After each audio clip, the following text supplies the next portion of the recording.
अल्लाहुम्मा सल्लि अला सय्यिदिना व मौलाना मुहम्मदिन। मिनश शैतानिर रजीम। बिस्मिल्लाहिर रहमानिर रहीम। वकज़ालिक जअलनाकुम उम्मतन वसतन लितकूनू शुहदाअ अलन्नास वयकून अर्रसूलु अलैकुम शहीदा। सदक़ल्लाहु मौलाना अज़ीम। एक मरतबा दुरूद शरीफ पढ़ लें।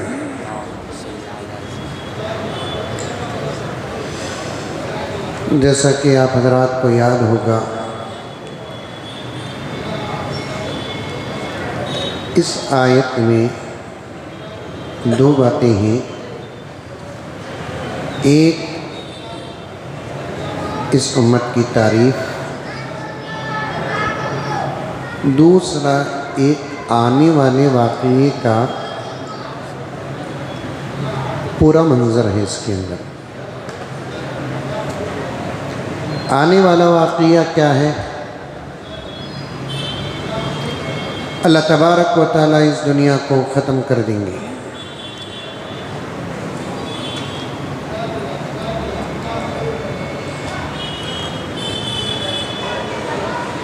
कोई चीज़ बाकी नहीं रहेगी।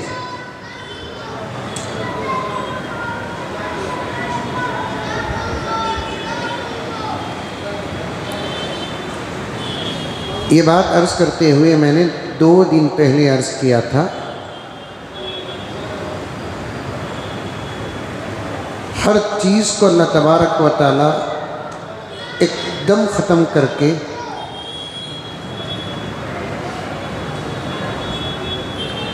फिर क़ियामत के बाद उन्हीं चीज़ों को पैदा करेंगे।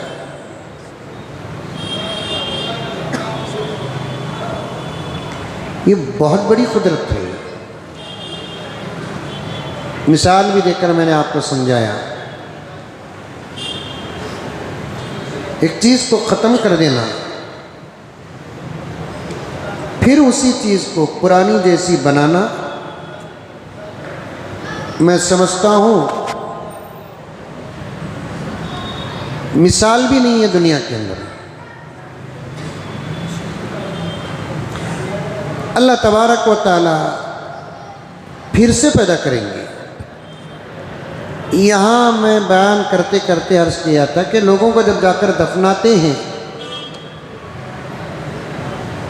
आप देखे होंगे कि चंद दिनों के बाद क़ब्र का निशान तो रहता है, लेकिन अंदर मुर्दा नहीं रहता। हाँ, 4 किस्म के लोग ऐसे हैं जिनको दफनाने के बाद क़ियामत तक उनका जिस्म सलामत रहता है। एक हज़रत अंबिया अलैहिमुस्सलाम का जिस्म,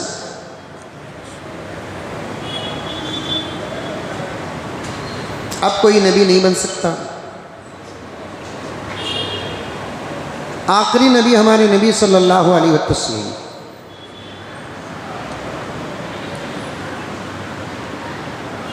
क़ियामत के करीब हज़रत ईसा अलैहिस्सलाम आएंगे,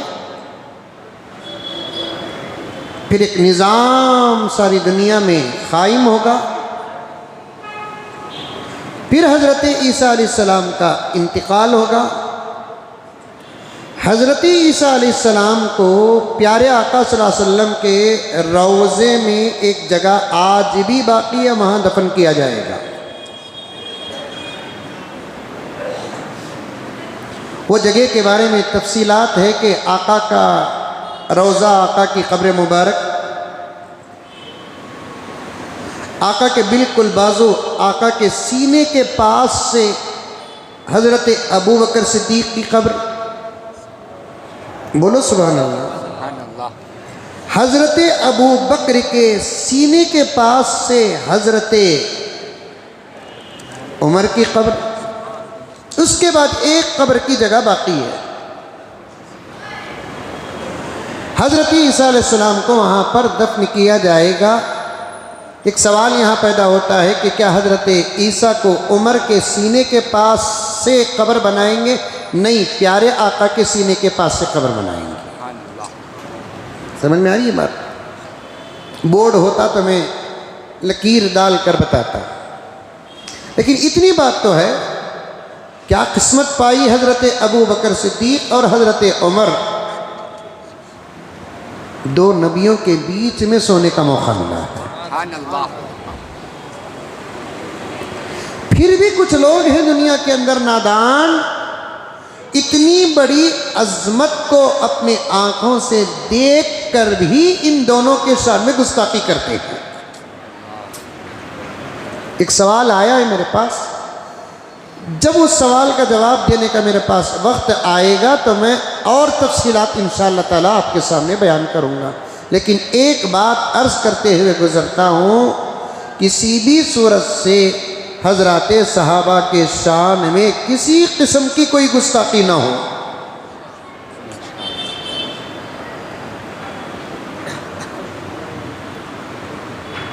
कुछ लोग बेअदब बनकर गुस्ताखी करते हैं, नोट करें इस जुमले को, नोट करें अब्दुल वाहिद। कुछ लोग बेअदब बनकर गुस्ताखी करते हैं तो कुछ लोग अदब के साथ गुस्ताखी करते हैं। बेअदबी के साथ गुस्ताखी करने वाले कौन और अदब के साथ गुस्ताखी करने वाले कौन, इंशाअल्लाह ताला वो सवाल का जवाब देने का जब मुझे मौका आएगा मैं आपके सामने तफसील से अर्ज़ करूँगा। लेकिन एक बात याद रखिए, सहाबा के शान में बेअदबी के साथ तो दूर की बात कि अदब के साथ भी गुस्ताखी ना हो। एक मिसाल दे देता हूँ मैं आपको, अदब के साथ गुस्ताखी कैसी होती है, वरना आपको रात सोचते सोचते सहरी नहीं चलेगा, फिर कल रोज़ा लग जाएगा, सूरत उतर जाएगी, तबीयत नासाज हो जाएगी, फिर पूरा जिम्मा मेरे ऊपर आएगा। मिसाल के तौर पर अगर कोई मसला आता है जो हमारे मसलक के खिलाफ हो, समझ में आ रही है बात, कोई मसला हमारे मसलक के खिलाफ हो, सामने वाला उस मसले की दलील किसी सहाबी की तरफ जोड़ कर कहता है, समझ में आ रही है बात? अरे दुनिया में मसलक भी है ना, अरे मसलक है नहीं। मैं एक मरतबा कलकत्ता गया था, एक कॉलेज में मेरा बयान हुआ, मुस्लिम और गैर मुस्लिम बच्चे भी पढ़ते थे। मुझे अखलाक पर बात करना था वहाँ पर। अब क्या करूँ, मुसलमान और गैर मुस्लिम दोनों हैं, तो मुझे उस वक्त अखलाक से ज़्यादा मौजू समझ में नहीं आया। और इस वक्त इंसान को, चाहे वो मुसलमान हो कि गैर मुस्लिम, किसी भी मज़हब से ताल्लुक़ रखने वाला क्यों ना हो, और ख़ुद मुसलमान भी, इस वक्त सबसे ज़्यादा जिस चीज़ की ज़रूरत है वो है अखलाक। क्या तनवीर साहब? कपड़े अच्छे, गाड़ी अच्छी, रंग रूप भी अच्छा है, सब कुछ है, लेकिन ये अखलाक ना होने की वजह से इतना खूबसूरत इंसान जानवरों में शामिल हो रहा है।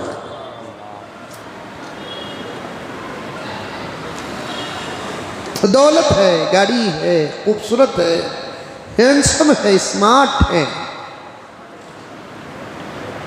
इंसान देखने में नजर आ रहा है, एक अखलाक न होने की वजह से उसका शुमार,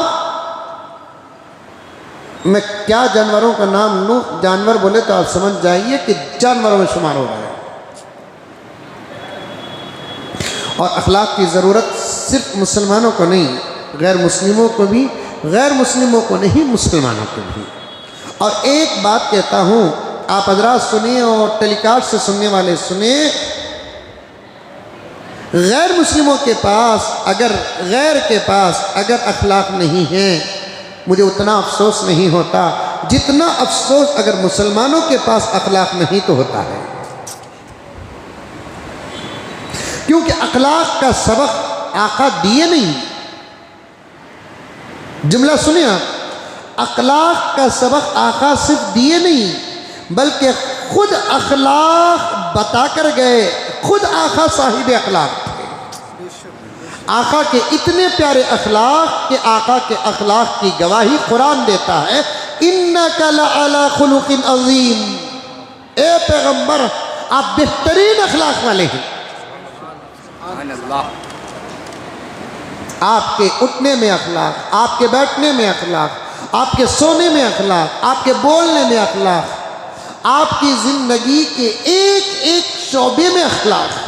लेकिन आज 99% मर्द और औरतें, जवान, बच्चे, यहाँ तक के बूढ़े भी अखलाक से खाली हैं, अखलाक से खाली हैं।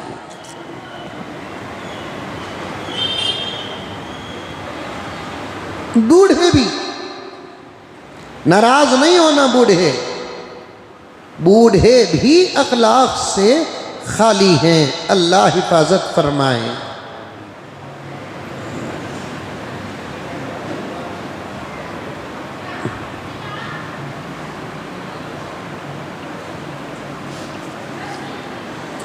बहुत दिन हुआ अशार पढ़कर, अखलाक पर 2 शेर मेरे पास हैं।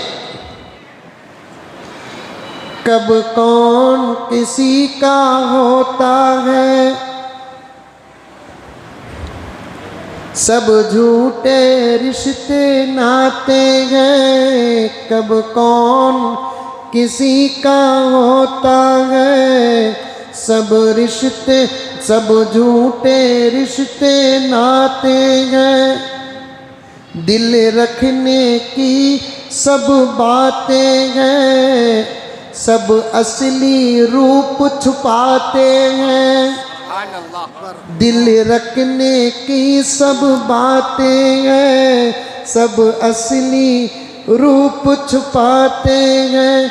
अखलाक से खाली लोग यहाँ, अखलाक से खाली लोग यहाँ लफ्ज़ों के तीर चलाते हैं।